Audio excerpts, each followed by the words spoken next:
Hey guys, welcome back to the channel. I hope everyone is doing well. So sometimes in my video feed, I see a lot of these option wheel type of strategies, and for some reason it's starting to get popular, I guess. But in my opinion, I don't think this is like the best time to be doing like option wheels because remember, these are short option strategies and they're designed more for like high volatility environments. So maybe if you're doing it in a stock that is about to have earnings, maybe that could work out. But in general, like right now, like look, I mean, we're like the VIX and most stocks, like the volatility is fairly low. So I would like people to be very careful out there. And then also, I also wanted to kind of like show my appreciation for this kind supporter. Uh, so I guess like the super thanks is really turned on by YouTube, even though technically I don't qualify, I don't think. But you know what? Everything helps. But I'll explain more in like the like more towards the end why maybe like why I'm trying to delay like the join like the membership feature as long as I can. So I just want to keep like I want to let people I want people to kind of keep in the back of their head that even good option strategies can fail. So I understand why the option wheel of fortune strategy is very popular. It's fairly simple to pick up because you're doing like first your cash secured put, and then if you get assigned, then you do cover calls against it until you get assigned again, and then you start the process all over again.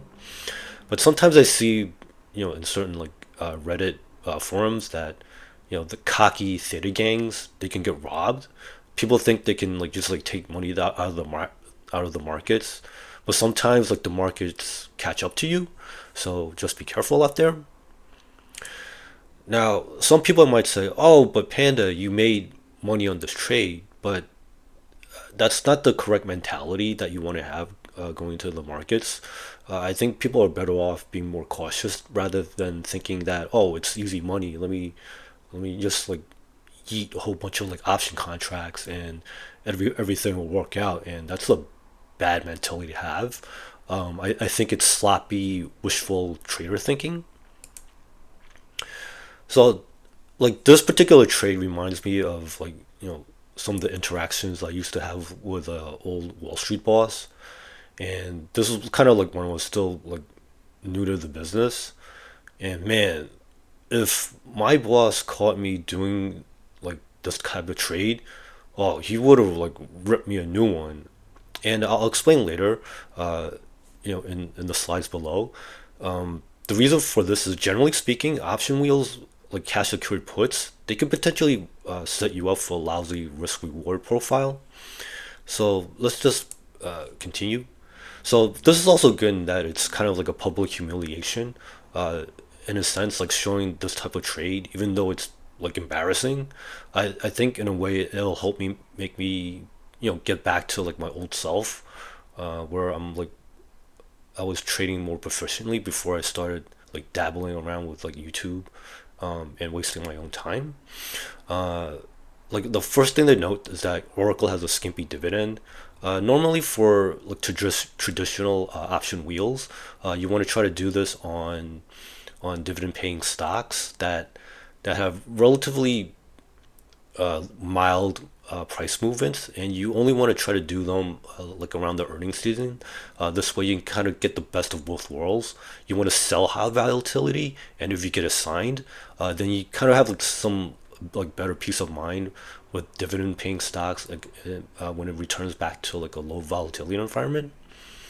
So like in order to but the thing with the cover calls in case you ever do get assigned is that sometimes like the cover like the good coverage call, I put strikes, sorry about that, it should be strikes.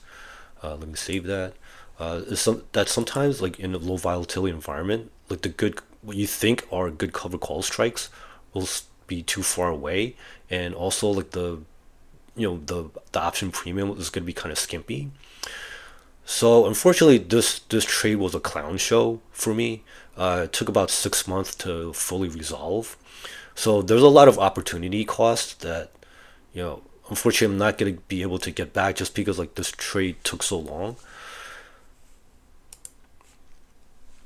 So I'm thankful, even though this was a painful lesson. I've done like these type of trades in the past just because like either I was pressed for time or I didn't put enough like effort into doing like the fundamental analysis. So this is again a good reminder to be humble and stop effing around sometimes. So fortunately, I was bailed out by like the AI narrative, and the dividend, even though it's like 1%, at least there was like a little bit something. But it's also a stark reminder that I won't always be this lucky. So in hindsight, this was a pretty decent idea, but it was like just marred by like mid execution, meaning like it was a very middling and just sloppy overall. So I think the fundamental analysis wasn't too bad. So I think I got that part right. And the good thing, most importantly, the position size was correct, meaning I only did one contract. So like the original cost for this was $120 for Oracle. So let's say just for like the sake of argument that like let's just pretend like Oracle completely blew it. The worst happens, and then Oracle goes out of business. So $120 times, for one contract was 100 shares. So like in the worst possible scenario, like I would have been out $12,000. I would be really annoyed, but my overall portfolio would be okay. So I would say like overall, this entry grade was like a C minus. Again, like the dividend yield was pretty low. I think in my head I was thinking like it was going to be higher for some reason. I was thinking, oh well, maybe if they report like good earnings, that there might be like a dividend hike. But again, that was like wishful thinking. And again, like on the day of assignment, I could have picked this up for $112 instead of $120. So this is why this is a C minus trade, and and really this probably could have been also like a D plus trade too. But again, this is back in September 2023. And then the exit grade, I give myself a D because eventually, like I basically broke even in terms of like the overall like cost. So I bought it at 120 bucks and I sold it for 120 bucks and also less like small a small cost from like my broker. Even though it like technically the trade was free, they have like these like little option contract fees. So like the per fee was like 65 cents plus like the regulatory fees, but those are relatively minor. I did collect like 80 bucks in dividends, and then the high of the day when I was able to exit, I could have sold it for 126 bucks. So unfortunately, I lost like that. That's kind of like an opportunity cost. Now, in real life, you're never gonna get like, the exact high, but this is how like I think you can grade yourself. See how, like for example, if you're buying something, you want to compare that against like the low price of the day, and then if you're selling something, you want to compare it against like the high of the day. So overall, I made 620 bucks, 628 bucks.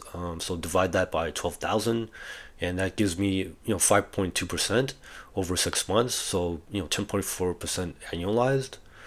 And you might be thinking, oh well, that's not too bad. But again, this is like that's like barely average, like stock market returns, and that's just not good enough for me. Especially for someone that used to work on Wall Street, you know, this is really embarrassing. I would say like the overall grade, I guess I'll be nice to myself and give myself a C minus. But again, this was like a clown trade. The only good thing I have to say is that I did keep like the position size like pretty well. So only did one contract. So lousy overall profit is $628. So the max amount of premium that I got that I could have gotten was 252. So this is, and then the minimum premium was $30 for like the all the amount of like covered calls that I was able to get. And then the average premium was $91. And also, I think in general, it's also helpful to keep track of your trades in some type of trade journal. Even if it's just like a simple spreadsheet, it's very helpful. Like when you're doing like trade reviews, just for your own learning, and you want to keep like these type of stats for yourself. So unfortunately, there wasn't that many like pros. I think the only thing I got right was the position size, and I was very fortunate to be able to escape with a small profit over some over like a 6 months. But of course, like the risk to these type of trades are like, in general, like these option wheels. There's no guarantee of a full recovery. In prior videos, I kind of made fun of myself for like having lousy like dividend trades, like such as CVS, Triple M, and then also like the Realty Income Company. So I'm still working through those. So again, guys, don't fall in love with any one strategy. Just be careful. And then definitely the option strike selection definitely stunk for some of the covered calls. So if you see like the minimum covered call that I got was like $30, which I mean that's just like a waste of time. And definitely like implied volatility over the course of the trade, like it was pretty low, and that's why like you got like as low as like $30. So again, please just be careful out there when you do like these option wheels. If you can if you like this type of video, please consider giving this a like. Hopefully you learned something.